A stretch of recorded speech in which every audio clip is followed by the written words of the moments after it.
కథ కోసం ఒక్కో సినిమా కోసం వందల వేల కోట్లు ఖర్చు చేస్తున్నప్పుడు చూపించే తీరు కూడా అలాగే ఉండాలి కదా. స్క్రీన్ మీద ఏదో కొత్తగా చూడాలని వస్తున్న ఆడియన్స్కి అది ఇవ్వకపోతే హర్ట్ అవుతారు కదా. మన దర్శకులు ఇదే చేస్తున్నారు. ఇప్పుడు ఊహకందని ప్రపంచాలు కాన్సెప్ట్లని క్రియేట్ చేస్తున్నారు. అలా వస్తున్న ప్యారలల్ వరల్డ్స్ సినిమాలపైనే ఇవాల్టి ఎక్స్క్లూజివ్ స్టోరీ.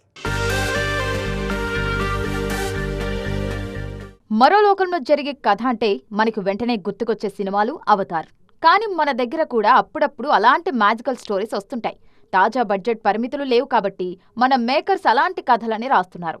అల్లు అర్జున్ అట్లీ కాంబినేషన్లో వస్తున్న రాకా సినిమా కథ ఊహకు కూడా అందనంత పెద్దది అనే టాక్ వినిపిస్తుంది. రాకాను అట్లీ డిజైన్ చేస్తున్న తీరు చూస్తుంటే హాలీవుడ్ సినిమాలు కూడా తక్కువేనేమో అనిపిస్తుంది. పైగా ఈ మధ్య ముంబైలోని సెట్కు వెళ్ళొచ్చిన మంచు లక్ష్మి అక్కడ తను చూసిన వింత జంతువుల గురించి చెప్పారు. ఓ పెద్ద ప్రపంచాన్నే అట్లీ క్రియేట్ చేస్తున్నారన్నారు లక్ష్మి. అలాగే వారణాసి కోసం రాజమౌళి కూడా ఇదే చేస్తున్నారు. ఖండాలు కాలాలు దాటేసి ప్రయాణించే కథ ఇది. వారణాసిని ఎవరి ఊహకి అందని విధంగా తెరకెక్కిస్తున్నారు రాజమౌళి. రామాయణంలోని కథను తీసుకొచ్చి నేటి వారణాసికి ముడిపెడుతున్నారు ఈయన. అలాగే ప్రభాస్ కల్కి 2 కోసం కొత్త ప్రపంచాన్నే రీక్రియేట్ చేస్తున్నారు నాగశ్విన్. సైన్స్ ఫిక్షన్ అనిపిస్తున్న పురాణాల కథతో శంబాలా అనే ప్రపంచాన్ని కళ్ల ముందుకు తీసుకొచ్చారు నాగి. సలార్ 2 కోసం ఖాన్సార్ అనే ప్యారలల్ వరల్డ్ అలాగే కంటిన్యూ కానుంది. అలాగే చిరంజీవి వశిష్ఠ కాంబినేషన్లో వస్తున్న విశ్వంభరాలో 14 లోకాల కాన్సెప్ట్ ఉంది. ఇందులో హీరోయిన్ ని కాపాడటానికి హీరో ఏకంగా 14 లోకాల్ని దాటేసి వెళ్తారు. ఇలా 1, 2 కాదు, రాబోయే చాలా సినిమాల్లో ఊహకందని కాన్సెప్టులు మనం చూడబోతున్నాం. మామూలుగా అయితే థియేటర్స్ పంచాయతీలు, స్క్రీన్స్ సరిపోవట్లేదనే గొడవలు సంక్రాంతి సీజన్లో మాత్రమే వింటుంటాం. ఒకేసారి 4-5 సినిమాలు వస్తుంటాయి కాబట్టి అప్పుడు ఆ గోల తప్పదు. కానీ చాలా రోజుల తర్వాత ఫెస్టివ్ సీజన్ కూడా కాని ఈ సమయంలో థియేటర్స్ ఇష్యూ మొదలయ్యేలా కనిపిస్తోంది. మరి టాక్సిక్ కోసం స్క్రీన్ షేరింగ్ తప్పదా? తెలుగు ఇండస్ట్రీలో థియేటర్స్ రచ్చ మళ్లీ మొదలవుతుందా? ఇప్పుడు అందరి మనసులో వస్తున్న అనుమానం ఇదే. ఎందుకంటే బాక్సాఫీస్ దగ్గర కనీ విని ఎరగని స్థాయిలో ఇరుముడి ప్రభంజనం కొనసాగుతోంది. కనీసం దర్శక నిర్మాతలు కూడా ఊహించి ఉండరు తమ సినిమా ఈ స్థాయిలో సంచలన రేపుతుంది అని. 4 రోజుల్లోనే 100 కోట్ల క్లబ్లో చేరేలా ఉంది ఇరుముడి. మొదటి రోజు నుంచే స్క్రీన్స్ పట్టకుండా ఇరుముడికి ఆడియన్స్ క్యూ కడుతున్నారు. ఇప్పటికే నాన్ హాలిడే, నాన్ ఫెస్టివ్ సీజన్లో టికెట్ హైక్స్ లేకుండా వచ్చి చాలా రికార్డులు కొల్లగొట్టింది ఇరుముడి. థియేటర్స్ సరిపోక ఇంకా యాడ్ చేస్తున్నారు కూడా. ఇలాంటి సమయంలో ఆగస్టు 26న టాక్సిక్ విడుదల కానుంది. దిల్ రాజు ఈ సినిమాను తెలుగులో విడుదల చేస్తున్నారు. టాక్సిక్ రేంజ్ను బట్టి థియేటర్స్ భారీగానే కావాల్సి ఉంటుంది. ఇలాంటి సమయంలో ఇరుముడి స్క్రీన్స్ కానీ టాక్సిక్ కు వెళ్తాయా అనే అనుమానాలు అందరిలోనూ ఉన్నాయిప్పుడు. చూడాలిక ఏం జరగబోతోందో. టైటిల్ ఎంత పవర్ఫుల్ అండ్ క్యాచీగా ఉంటే సినిమాకి అంత హెల్ప్ అవుతోంది. అందుకే మన దర్శకులు కూడా షార్ట్ అండ్ స్వీట్ టైటిల్స్ వైపు అడుగులేస్తున్నారు. అది కూడా కేవలం 2 అక్షరాల టైటిల్స్ ఉండేలా జాగ్రత్త పడుతున్నారు. పైగా ఈ తరహా టైటిల్స్ ఈజీగా ఆడియన్స్లో రిజిస్టర్ అవుతున్నాయి. అందుకే నెక్స్ట్ కూడా 2 అక్షరాల టైటిల్స్ ట్రెండ్ అవుతున్నాయి. మరి అవేంటో చూద్దామా? టైటిల్ ఎంత క్యాచ్గా ఉంటే సినిమాకు అంత ప్లస్ అవుతుంది. దర్శక నిర్మాతలు ఈ విషయంలో కొత్త ట్రెండ్ ఫాలో అవుతున్నారు.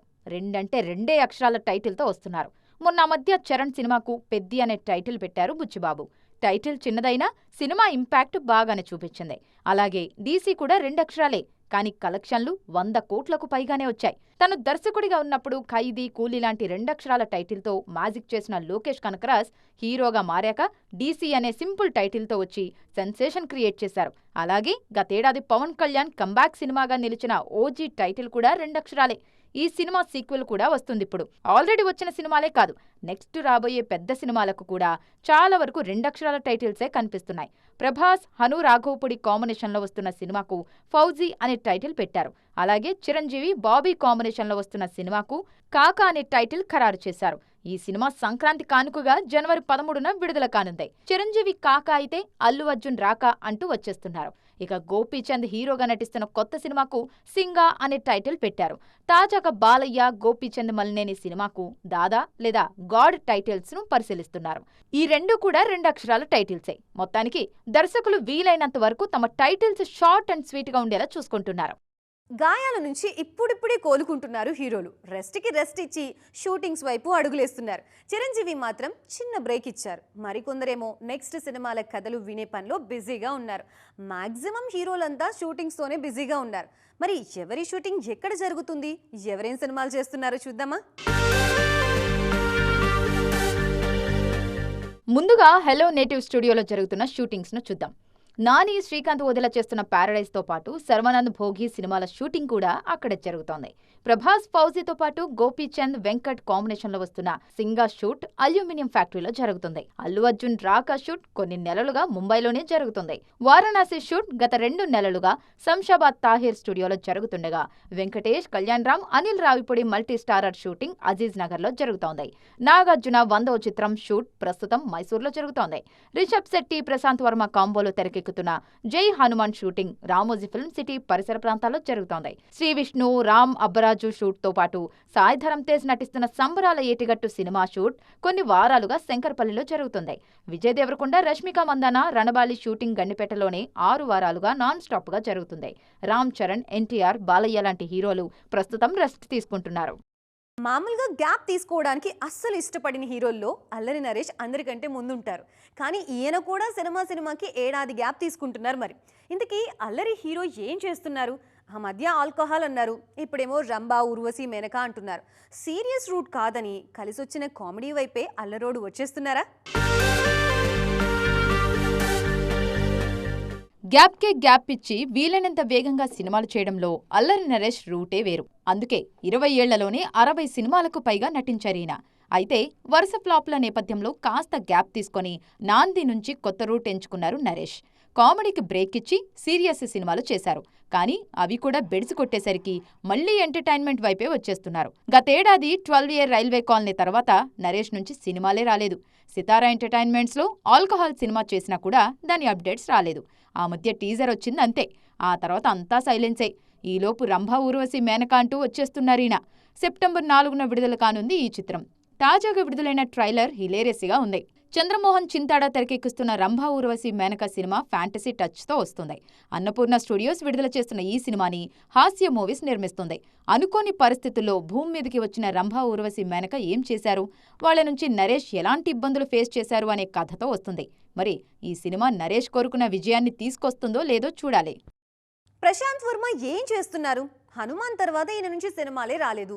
ఆ సినిమా, ఈ సినిమా అంటారు కానీ ఏదీ రిలీజ్ చేయట్లేదుగా అనే అనుమానాలు చాలానే ఉండేవి. అయితే గత కొన్నాళ్లుగా ఈయన చాలా బిజీ అయిపోయారు. మరీ ముఖ్యంగా 2 రోజుల్లోనే ఈయన ఫ్రాంచైజీ నుంచి 2 టీజర్స్ వచ్చాయి. మరి అవేంటి, ఆ వండర్స్ ఏంటో చూద్దామా? హనుమాన్ తర్వాత ప్రశాంత్ వర్మపై అంచనాలు అలా పెరిగిపోయాయి. ఈయనేం చేస్తారో అనే ఆసక్తి కూడా అందరిలో ఉండిపోయింది. మధ్యలో 1-2 ప్రాజెక్ట్స్ ఆదిలోనే ఆగిపోయినా ప్రస్తుతం జై హనుమాన్తో బిజీగా ఉన్నారీయన. అలాగే పీవీసీయూ నుంచి వరుస ప్రాజెక్ట్స్ సిద్ధం చేస్తున్నారు. దాంతోపాటు జాంబిరెడ్డి 2 కూడా సిద్ధం చేస్తున్నారు వర్మ. తేజ సజ్జా హీరోగా నటిస్తోన్న జాంబిరెడ్డి 2ను సూపర్ నెస్ వర్మ తెరకెక్కిస్తున్నారు. పీపుల్ మీడియా ఫ్యాక్టరీ బ్యానర్ పై నిర్మిస్తోన్న ఈ చిత్రంలో ఉపేంద్ర, షనయా కపూర్ కీలక పాత్రల్లో నటిస్తున్నారు. ఇక పీవీసీయూ అంటే పురాణ వీరచిత్ర ఉద్యమం అంటూ కొత్త అర్థం చెప్తూ అందులోంచే మహాకాళి సినిమాను తీసుకొస్తున్నారు. పూజా కొల్లూరు తెరకెక్కిస్తోన్న ఈ సినిమాకు ప్రశాంత్ వర్మే కథ అందించారు.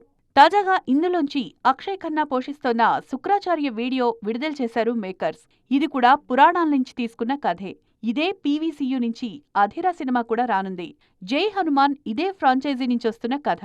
మొత్తానికి కాస్త లేటైనా లేటెస్ట్గా తన సినిమాటిక్ యూనివర్స్ నుంచి వరుస సినిమాలు దించేస్తున్నారు ప్రశాంత్ వర్మ. సో చూసారు కదా, ఇది ఇవాల్టి ఈటీ ఎక్స్క్లూజివ్. మరొక ఈటీ ఎక్స్క్లూజివ్లో మళ్ళీ కలుద్దాం. అప్పటి వరకు చూస్తూనే ఉండండి టీవీ9.